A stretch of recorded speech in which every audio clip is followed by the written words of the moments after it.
for a lot of us, it was Black public defenders, it was other Black public defenders that inspired us to this work. I mean, I remember when I was in law school in the early 1990s and I was doing some death penalty work, and a guy came to Yale Law School, where I was at the time, to talk about a case that he had down in Alabama.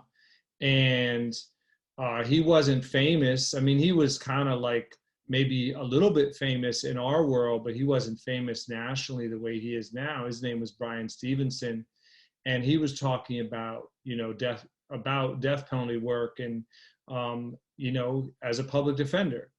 In essence, I mean, he was running a nonprofit, but that's what it was. It was clear to me that was public defense work. And then when I got to PDS in Washington, D.C., he had left the office by then, but our office was so unkept that his case files were still in the hallway in the main office. So in the main office of PDS was a bunch of boxes that had the name Ogletree on them.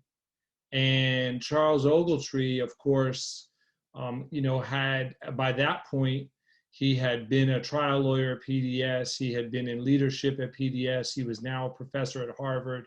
He had written about his experience.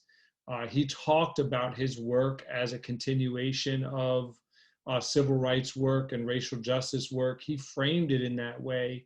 And for somebody like myself, that seemed natural, that seemed obvious, that seemed evident. I mean, when I think about the systems of oppression that have kept Black people down in this country, the criminal system has always been one of them. It's always been part of that, and it's always interlapped and overlapped with other systems to hinder and to harm Black people. And so it just seemed obvious to me. I have pictures of my dad being arrested, held down by cops when he was fighting against Jim Crow in the South. So it was obvious. I mean, I grew up looking at those photos, I have one that I look at sometimes now. He's being held by about 6 officers in Birmingham.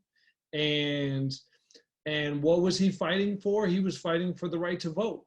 And he was fighting for the right to be able to sit at a lunch counter, regardless of the color of his skin. And look, though, at how the criminal system was being used to supplement other systems and keep Black people from being free and keep Black people from thriving. So to me, that history that's the history that I take into the courtroom as a Black public defender. It's a history that I take walking into the jails to meet clients.